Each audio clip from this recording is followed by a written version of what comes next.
Hello दोस्तों, IAS मार्गदर्शक channel पर आपका स्वागत है। मैं हूं स्वदीप और बहुत दिनों बाद वीडियो बना रहा हूं, तो इसके लिए मैं माफ़ी चाहता हूं। बीच में ब्रेक हो गया था। तो एनसीईआरटी जो सीरीज़ हम जो कर रहे थे, तो इस सीरीज़ को हम आगे कंटिन्यू करते हैं। तो अभी हमने कक्षा 6 की जो एनसीईआरटी है ज्योग्राफी की, उसके 6 चैप्टर कर लिए थे। 6 चैप्टरों को हमने कई भागों में विभाजित किया हुआ है। तो आज जो 6वां चैप्टर है इसका, पृथ्वी के प्रमुख स्थल रूप, जिसमें पर्वत, पठार, मैदान, इनको हम कंप्लीट कर रहे थे। तो पर्वत पठार हो चुके हैं। आज हम मैदान को डिस्कस करने वाले हैं। तो ये भाग 3 है और इसको हम कंप्लीट करेंगे। तो अभी आपको जो बैकग्राउंड में कुछ आवाज़ें सुनाई दे रही होंगी, तो आप उन पर ध्यान मत देना। चलिए तो वीडियो को स्टार्ट करते हैं। मैदान होते क्या हैं, पहले इसको समझ लेते हैं। मैदान समतल भूमि के बहुत बड़े भाग होते हैं, ठीक है। ये इनकी जो ऊंचाई होती है वो लगभग समुद्र तल से 200 मीटर के आसपास होती है। यानी 200 मीटर के आसपास जो एक समतल क्षेत्र होता है उसको हम मैदान कहते हैं। ये बहुत ऊंचे नहीं होते हैं। मैदान काफ़ी समतल होते हैं और कुछ अब इन मैदानों में सामान्यतः तो समतल होते हैं, लेकिन इनमें कहीं कहीं पे इनमें तरंगे भी या ऊपर नीचे हो सकते हैं, तरंग टाइप की पाई जा सकती है। मैदानों का जो निर्माण होता है वो नदियों या उनकी सहायक नदियों के द्वारा होता है। अब सहायक नदियाँ मैदान कैसे निर्मित करती हैं? तो नदियाँ जो है पर्वतों से निकलती हैं। पर्वतों से निकलते समय वो पर्वतों को काटती हुई चलती हैं या अपर्दित करती हैं। जो अपर्दित करते समय जो पत्थर, बालू या सिल्ट जो लेकर साथ में आती हैं, उनको वो घाटियों में निक्षेपित कर देती हैं और इन्हीं निक्षेप से मैदानों का निर्माण होता है। ये तो हम मैदान समझ गए कि मैदान है क्या चीज़। अब जो उच्चावच होते हैं, पृथ्वी पर कई प्रकार के उच्चावच पाए जाते हैं। तो उच्चावच की श्रेणी में मैदान जो है वो दूसरे नंबर के उच्चावच होते हैं। तो आपसे पूछ सकते हैं कि मैदान किस प्रकार का उच्चावच है, तो वो दूसरे प्रकार का उच्चावच है, ठीक है। और पृथ्वी पर जो मैदान जो एरिया कवर करते हैं वो लगभग 41% भाग जो है वो पृथ्वी का मैदान कवर करते हैं। मैदानों को जो है सभ्यता का पालना भी कहते हैं, क्योंकि जो बड़ी बड़ी और प्राचीन सभ्यताएं हैं वो मैदानों में ही फली फूली हैं। तो इस वजह से मैदानों को सभ्यता का पालना भी कहते हैं, ठीक है। अब आते हैं आगे सभ्यता का पालना, क्योंकि देखो जैसे नील नदी के मैदान में मिस्री सभ्यता फली फूली, सिंधु के मैदान में हड़प्पा सभ्यता, और मिसिसिपी, मिसौरी या जो होंगो नदी है वहाँ पर होंगो नदी की जो मैदान है वहाँ पर चीन की सभ्यता फली फूली। तो मैदानों में सब सभ्यताएं फली फूली। चलिए आगे बढ़ते हैं। तो अब आगे अगर हम बात करें, मैदान बहुत उपजाऊ होते हैं। उपजाऊ होना ये एक बहुत बड़ा कारक है जो यहाँ पे सभ्यता फली फूलना, क्योंकि मैदान में जो परिस्थितियाँ हमें मिली हुई हैं मनुष्यों को, इसी वजह से मैदान में सबसे ज़्यादा सभ्यताएं फली फूली। पर्वत पर क्यों नहीं फली फूली, समुद्र के किनारे क्यों नहीं फली फूली, या पठारों पर क्यों नहीं फली फूली, मैदान में ही क्यों? तो मैदान में ऐसे कौन से कारक थे जिस वजह से मैदान में ही सभ्यता फली फूली? इस बात को हम इसके बाद जो हमारा इसी का पार्ट 4 होगा उसमें इस चीज़ को हम डिस्कस करेंगे कि मैदान में ही सभ्यताएं क्यों फली फूली। मैदान में ऐसे कौन से कारक थे जिस वजह से लोग वहाँ पर रहना अधिक पसंद किया। तो मैदान सबसे पहले उपजाऊ बहुत होते हैं। यहाँ पर परिवहन के साधनों का निर्माण करना बहुत आसान होता है, क्योंकि समतल जगह है। तो हम यहाँ पर आना जाना परिवहन के जो हमारे बैलगाड़ी, रेलगाड़ी जो है उनको हम आसानी से उनके लिए जो अवसंरचना निर्मित कर सकते हैं। अगर मान लो ऊंची नीचे जगह है तो पहले हमें उस चीज़ को समतल करना होता है, उसके बाद ही हम जो है जो रेलगाड़ी की पटरी या सड़क वगैरह निर्मित कर सकते हैं। अब जैसे अगर परिवहन के साधन में 2 एग्जाम्पल दूँ, अगर हम कभी भी भारत का मैप देखें तो उसमें जो उत्तर भारत के मैदान है उस वाले हिस्से में जो रेलगाड़ियों का जाल है या सड़क का जो जाल है वो सबसे ज़्यादा बहुत घना जाल है। लेकिन अगर हम दक्षिण भारत की तरफ जाएं यानी पठारी एरिया की तरफ जाएं तो वहाँ पर जो है इतना घना जाल नहीं है सड़क का। तो जो ज़मीन की स्थलाकृति है उस पर भी परिवहन निर्भर करता है। चलिए आगे बढ़ते हैं अगले बात पे।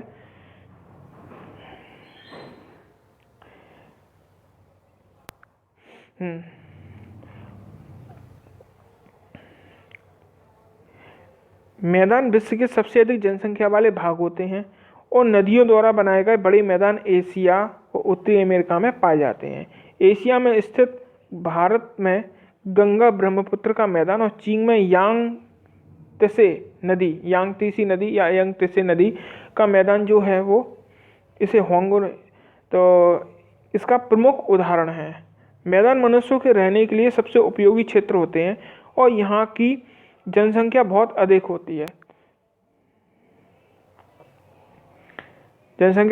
होती है क्योंकि मकान बनाने के लिए खेती के लिए यहाँ समतल भूमि प्रचुरता से उपलब्ध होती है।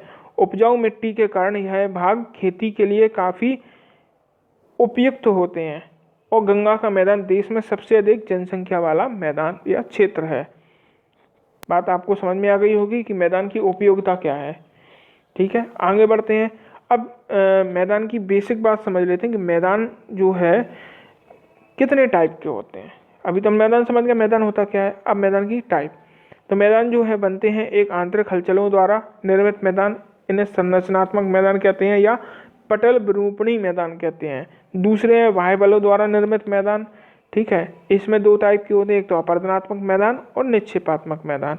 ठीक है, निक्षेपात्मक मैदान में जो है नदीकृत मैदान, हेमानीकृत मैदान, पवन अपर्दित मैदान और कार्स्ट मैदान है।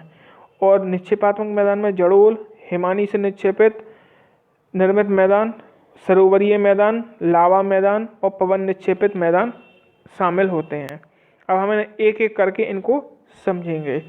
पटल विरूपणी जो मैदान होते हैं ये पृथ्वी की आंतरिक जो बल होते हैं उनके कारण निर्मित होते हैं।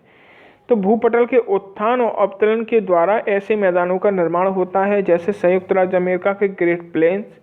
ठीक है, अभी जो है ग्रेट प्लेन्स जो है सागरीय भाग के उत्थान के कारण निर्मित हुए हैं। और भारत का कोरोमंडल तट और उत्तरी सरकार तट मैदान अवतरण और निक्षेपण द्वारा निर्मित हुए हैं। तो पटल विरूपणी सीधी सी पृथ्वी के आंतरिक हलचलों के कारण जो जमीन ऊपर उठ गई है, सागर की जमीन जो ऊपर उठ गई है, तो वो हम पटल विरूपणी मैदान कहते हैं ऐसे मैदानों को। चलिए आगे बढ़ते हैं। समप्राय मैदान या पेनी प्लेन्स, ये क्या होते हैं? नदी के अपर्दन द्वारा निर्मित मैदानों में सर्वप्रथम पेनी प्लेन्स होते हैं।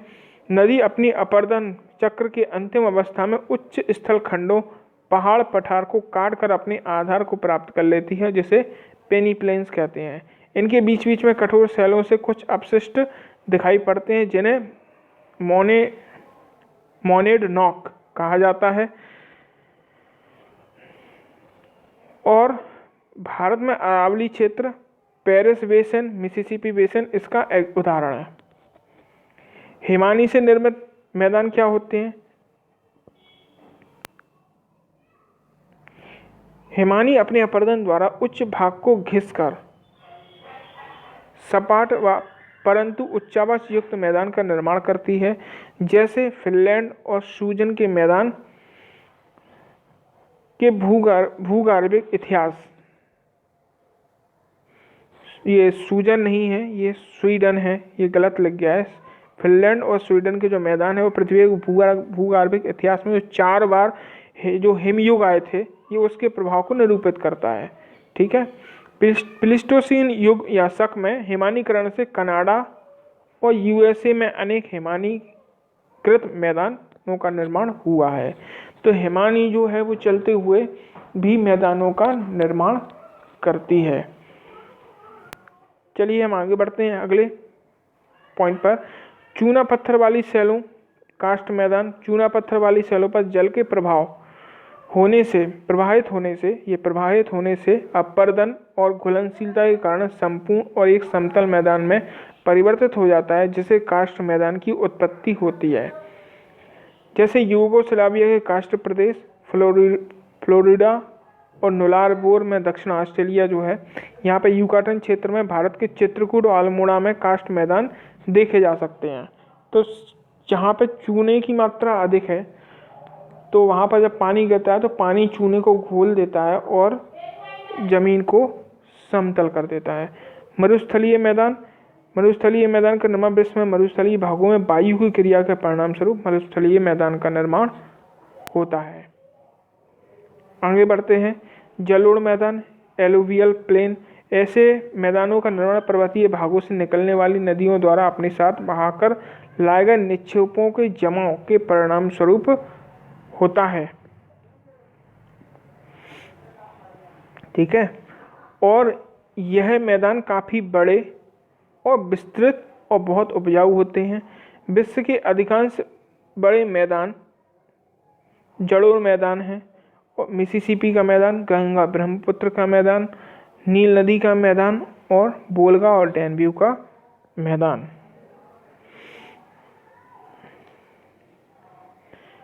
ठीक है। तो अब जो पहले के जो मैदान थे वो सभी अपर्दित मैदान थे, यानी कि अपर्दन के द्वारा मैदानों का निर्माण हो रहा था। ठीक है। ये जो है जलोढ़ मैदान है। ठीक।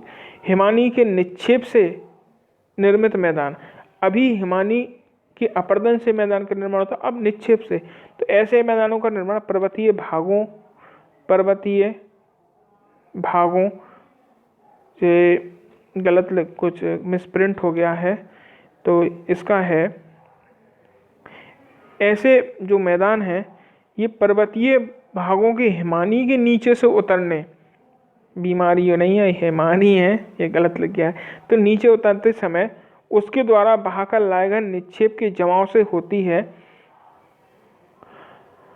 जब हिमानी जो है, यानी कि जो हिमानी जो है या ग्लेशियर जब नीचे की ओर उतरता है तो अपने साथ को कुछ निक्षेप लेकर आता है।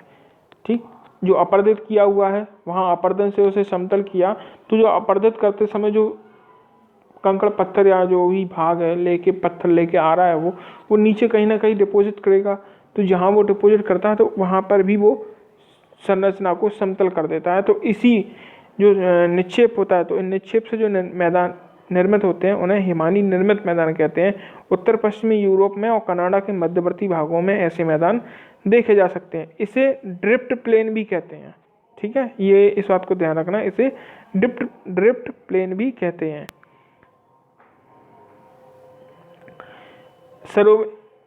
झीलों के गिरने, अब ये जो अगला है इसे सरोवरीय मैदान कहते हैं।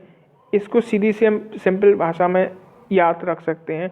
कोई झील है और उस झील में नदी आके गिर रही है, नदी द्वारा लाए गए निक्षेप जब वो झील में जमा होते हैं तो धीरे धीरे वो झील सूखने, उसका जो तल है वो उसमें अवसाद भरते जाते हैं और धीरे धीरे झील का पानी समाप्त हो जाता है और वो झील एक मैदान में परिवर्तित हो जाती है। तो ऐसी जो मैदान है उसे सरोवरीय झील कहते हैं। अब इसका आपको मैं सबसे अच्छा एग्जाम्पल बताता हूँ। बेसिकली वो है तो अलग, लेकिन अगर इसको हम जोड़ के देखें तो अरल सागर जो है ना, अरल सागर एक झील ही है, लेकिन अब वो सूख गई है तो वहाँ पर अब एक मैदान है। ठीक है। तो वह आप उसे हम सरोवरीय झील कहेंगे। ठीक है। लावा निर्मित मैदान, ऐसे मैदानों का निर्माण ज्वालामुखी उद्गार के समय निकले लावा और अन्य पदार्थों के नीचे होता है। ऐसे मैदानों में खनिज पदार्थ की अधिकता के कारण भी उपजाऊ होते हैं। भारत में प्रायद्वीपीय भाग और पेंटागोनिया में लावा निर्मित मैदान, प्रायद्वीपीय भाग में दक्कन का पठार है वो इसकी बात कर रहे हैं। तो ज्वालामुखी से निकले जो लावा है और लावा की जमाओं से जो मैदान का निर्माण होता है उसे लावा निर्मित मैदान कहते हैं। लोएस के मैदान ऐसे मैदानों का निर्माण पवन के अपर्दन कार्यों के पश्चात किसी स्थान पर उसके साथ उड़ाकर लाई गई बालू और रेत आदि के निक्षेपण से होता है। ऐसे मैदान समतल व विस्तृत व मरुस्थलीय भाग से दूर निर्मित होते हैं। चीन के शेंसी प्रांत में मध्य एशिया की मरुस्थलियों से आई हुई रेत आदि से के निक्षेपित होने से चीन का प्रसिद्ध लोएस, ये लोअर नहीं है, लोएस का मैदान का निर्माण हो गया है। तो अभी हाल में ही पीली धूल, पीली आंधी या पीली धूल के बारे में आपने करंट में सुना होगा। तो ये पीली धूल जो उड़ के आई थी, इसी प्रोसेस के तहत लोएस के मैदानों का निर्माण हुआ है कि पीली धूल उड़ के जाती है और फिर वो निक्षेपित हो जाती है। ठीक है, ये देखिए, ये भारत का मैप है और इसमें ये वाला हिस्सा आप देखो, ये ग्रीन जो ग्रीन पार्ट है ये मैदान है, मैदानी भाग है। ठीक है, और ये गंगा का मैदान है, यहाँ से लेके यहाँ तक ये पूरा गंगा का मैदान है। ये ब्रह्मपुत्र का मैदान है। मैं कलर चेंज कर देता हूँ।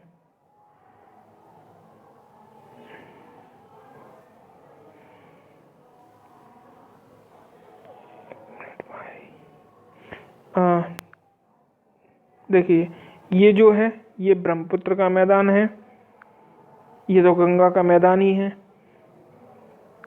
और ये जो है वो सिंधु का मैदान है। ठीक है, अब हम बात करते हैं, ये हैं भारत में इन्हीं मैदानों, केवल यही मैदान नहीं है, इसके अलावा कुछ मैदान और भी हैं। तो ये है काठियावाड़ का मैदान, काठियावाड़, ये है कोंकण। ठीक है, ये तटीय मैदान है। और उसके बाद है यहाँ से कोंकण यानी गुजरात, गोवा से लेके कर्नाटक, कन्नड़ और कर्नाटक जो केरल का तट है इसको मालाबार का मैदान बोलते हैं। तमिलनाडु का जो तट है पूरा इसको कोरोमंडल बोलते हैं इस तट को। और यहाँ पे ये जो है इसे बोलते हैं रायलसीमा। आंध्र प्रदेश का जो तट है, यहाँ पे जो मैदान पाए जाते हैं उन्हें रायलसीमा बोलते हैं। और ये है उत्तरी सरकार, उड़ीसा के तट को उत्तरी सरकार बोलते हैं। तो ये जो मैदान है ये तटीय मैदान है, पूर्वी तट के मैदान और पश्चिमी तट के मैदान। ठीक है, ये आपको मुझे लगता है समझ में आ जाना चाहिए। अब हम आगे चलते हैं, ये विश्व के कुछ बड़े मैदान हैं। ठीक है, तो अब इनको देखते हैं। एशिया में है स्टेपीज, ये देखिए। दक्षिण अफ्रीका में है वेल्ड। दक्षिण अमेरिका में है पम्पास। अमेरिका में है, उत्तरी अमेरिका में है पेरिस। और इसके अलावा एक और जो फेमस मैदान है यहाँ पर है डाउन्स। ठीक है, ये कुछ बड़े मैदान हैं दुनिया के। मुझे लगता है आपको ये समझ में आ गया होगा। थैंक यू फॉर वॉचिंग, और मिलते हैं अगली क्लास में। तब तक ध्यान रखिएगा, पढ़ते रहिएगा। Thank you.